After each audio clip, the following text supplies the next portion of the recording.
ओम उमा महेश्वराय नमः। हमारे चैनल पर आप सभी का स्वागत है।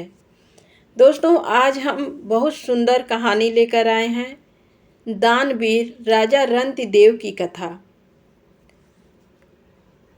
राजा रंतिदेव बड़े ही प्रतापी, साहसी, न्यायप्रिय, धर्मपरायण और दानी थे। दूसरों का दुख दर्द देखकर स्वयं दुखी हो उठते थे। आए दिन राजा रंतिदेव गरीबों, ब्राह्मणों और याचकों को दान दिया करते थे। जो भी उनके द्वार आता कभी खाली नहीं जाता था। एक बार राजा रंतिदेव के राज्य में अकाल पड़ा। सभी ओर भूखमरी और महामारी का दावानल दिखाई दे रहा था। अपनी दया और करुणा के रहते राजा रंतिदेव ने गरीबों और दीन दुखियों की सेवा सहायता करने के लिए अपना सर्वस्व दान कर डाला था। अब राजा रंतिदेव और उनका परिवार एक वक्त भोजन के लिए तरस रहा था। कई दिनों तक बिना भोजन के केवल पानी पर निर्वाह करना पड़ रहा था। एक बार 48 दिन तक भूख प्यास से लड़ने के बाद 49वें दिन राजा को कहीं से कुछ भोजन और जल मिला। लंबे समय तक भूखे रहने के कारण राजा और उसके परिजनों का शरीर पूरी तरह से दुर्बल हो चुका था।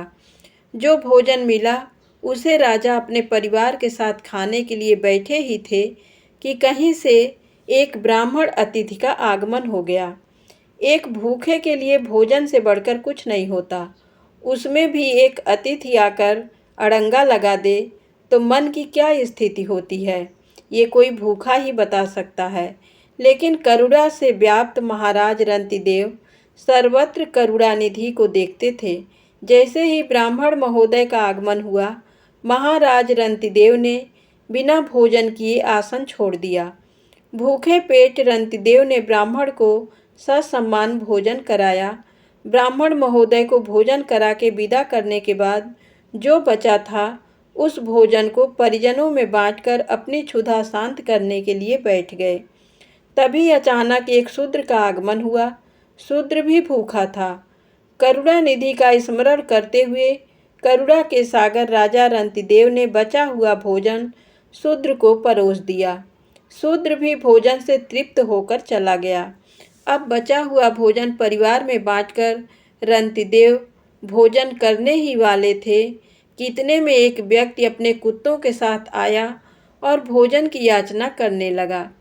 दया के सागर रंतिदेव ने बचा हुआ भोजन उसे परोस दिया। अब सारा भोजन उस व्यक्ति की क्षुधा शांत करने में ही पर्याप्त हो गया। वह व्यक्ति भोजन करके चला गया। अब राजा रंतिदेव के पास केवल थोड़ा सा जल बचा था।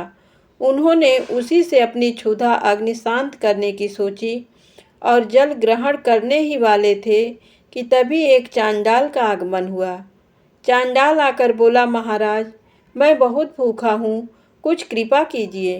रंतिदेव ने बचा हुआ जल भी उस चांडाल को दे दिया और ये सोचकर संतोष कर लिया कि मुझे रिद्धि सिद्धि और मोक्ष मिले ना मिले, लेकिन दीन दुखियों के दुखों को दूर करने का आनंद हमेशा मिलता रहे।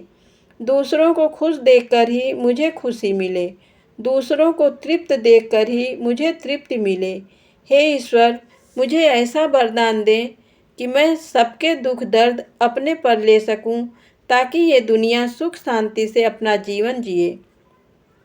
राजा द्वारा दिया गया जल पीकर वह चांडाल भी राजा को प्रणाम करके चल दिया।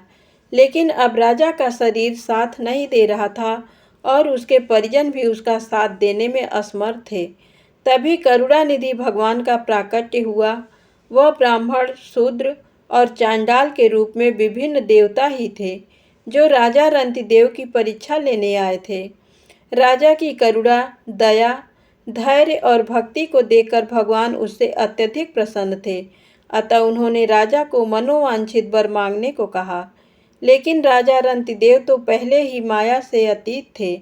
उन्होंने केवल प्रभु का साथ चाहा और सपरिवार प्रभु के धाम चले गए। धन्यवाद।